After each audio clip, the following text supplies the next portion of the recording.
Welcome to Bed Crime Stories podcast. I'm your host, T, and if true crime is your jam, and like me, you enjoy delving into unsolved cases, trying to figure out who done it, please consider subscribing. Also, if you enjoy my videos, please hit that like button. Hello, everybody. I hope you're doing well wherever you are in the world, whatever time it is. As promised by the Wells media manager, a letter written by Don Wells has turned up today on the official Don Wells family YouTube channel, which is run by the family's media manager, Tim Mullen. This is strange because I believe Candace Bly fired Mullen. So why is he still inserting himself into the case? Is Don Wells still in contact with Mullen? Maybe for Don, Mullen is still the media manager.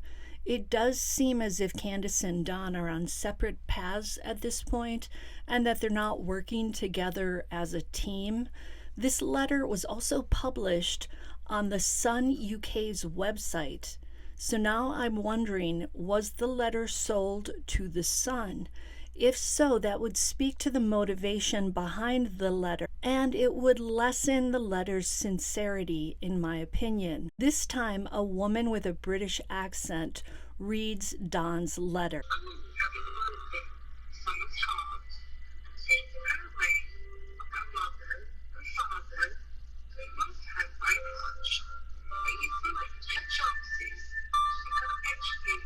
Okay, that's enough of that. Here is what the letter says. To the person or persons responsible for kidnapping Summer, not only have you broken Summer's heart and taken her away from her mother and father, who love her very much, but you've ruined her chances to become educated, ruining her life. You have also broken the hearts of her father and mother and brother, and in the midst of all the commotion, ruined our lives. You see, the public blames us. I don't know if we'll ever find employment again. Nobody will hire my wife, and I've been fired from a job I had for 13 years. We may end up losing everything. When you took our little girl, you took our very lives. Why don't you give our little girl back before God's wrath descends on you? You've broken many hearts, and most especially an innocent 5-year-old girl's heart. One day, God will hold you accountable for this crime unless you do something to make it right. Please do the right thing and turn our daughter over to the authorities. We're begging you with all our heart. Please do the right thing. Summer's father.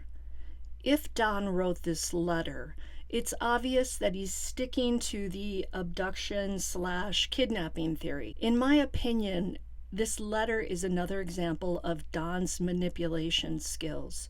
He mentions how the kidnappers have broken his, Candace's, and the boy's heart. He also emphasizes that Candace has not been able to get a job and that he's lost his 13-year-long position as a drywaller. That's not exactly accurate. First of all, Don works for himself. He contracts himself out to others. Second, he's not working currently because he's in jail after being caught drunk driving. As for Candace, I'm wondering if she has really tried to get a job. We haven't seen much of her of late. But before that, Candace seemed to be on an extended vacay away from 110 Ben Hill Road.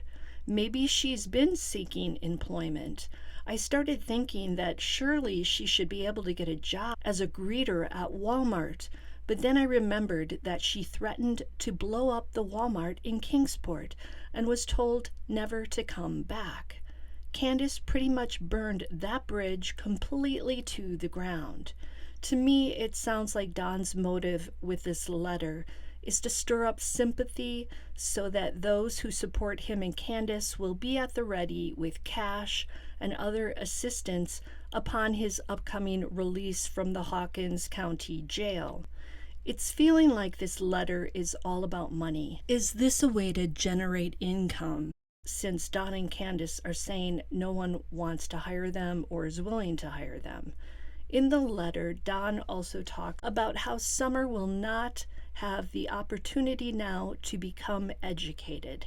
Don's concern about Summer's education is surprising because remember, Don is the person who took his eldest son, who was 12 when Summer vanished, to Utah for an extended period. Was that child enrolled in school during his stay in Utah? I find it hard to believe that he was. And according to Don's ex-colleague, Dudley Agin, Don allowed that same child to smoke weed when he was with him on jobs.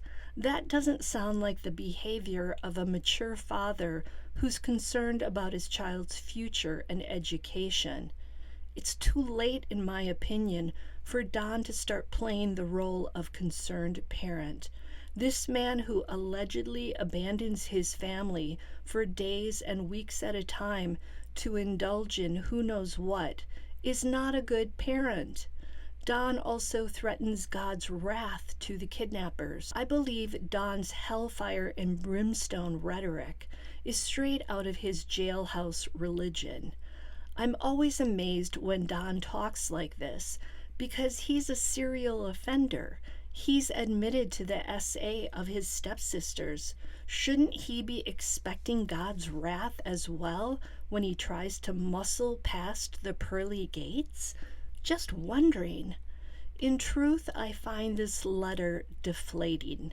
I was hoping that Don would have had time to reflect during his incarceration and that he would emerge like a butterfly, ready to start life with a new outlook and a new willingness to speak the truth. Sadly, Don is still lost in his world of putting the blame on everyone else and using the manipulation tools he's honed over a lifetime to try and get help, freebies, and sympathy. Sorry, I know this sounds jaded, but I've learned enough about Don Wells and Candace Bly at this point to see through them. I'm more concerned about where Summer is than what Don and Candace are going to do. Even if Summer miraculously turned up, which I wish would happen, her parents' problems are still there. The drinking to excess, the possible drug addictions, the less than stellar parenting skills, the filthy home environment. Summer's reappearance would not wipe their slates clean, and I would hope that she would not be placed back at 110 Ben Hill Road. Don and Candace, in my opinion, have lost the privilege of being able to parent Summer and her brothers. They'd have to do some major changing to turn all this around. In other news, H's father, Andrew Hiltz, has another YouTube channel where he shows up every now and then looking worn out and possibly inebriated. His shtick is to banter back and forth with his off-screen wife. They rip on each other and drop F-bombs as often as Jody Sue Brown snubs out cigarette butts. On a recent live, Hiltz blurted out a very disturbing story. He mentioned Jody Sue Brown and accused her of allegedly being a meth head and of having sold drugs to Candace Bly, drugs that little Summer allegedly OD'd on at the age of 3. So are these the ramblings of a crazy man, or is there truth in his words? The details of the story are very specific, which leads me to believe it could possibly be true. But then you have to wonder if Summer OD'd on drugs at age 3 and survived. How did all that go down? Did the Wells have Narcan on hand to save her? Doubtful. If they had taken her to the hospital, I doubt she would have remained in their care. Is Hiltz just trying to make up dramatic details to gain subscribers? Possibly. He mentions not having enough money to buy things in this same video. And we've seen him do this before when he and H's mom, Allie Harris, lamented not having enough cash to buy Easter baskets for themselves. Sadly, because drugs dominate Summer's story, and we know that both Don Wells and Candace Bly are, at the very least, abusers of alcohol, we can't just discount Hiltz allegations. If Hiltz is making this up, He's yet another player undermining Summer's case, and I hope karma bites him in the butt. Equally upsetting is the fact that the Hilts have children, including H. Seeing and hearing him interact with his wife makes me question if kids are safe in their home. It makes it clear that H hasn't had the good fortune of having a loving, stable, present, and wise father to guide him along life's journey. Let's hope law enforcement is aware of Hilt's ramblings and that they pull him in for questioning about this. I wish the whole lot of these peripheral players would stop with their crazy allegations on YouTube and just take their fannies down to the FBI instead. Until the next time on Bed Crime Stories, now do me a favor, hit that like button. It's a free way that you can help me with my channel.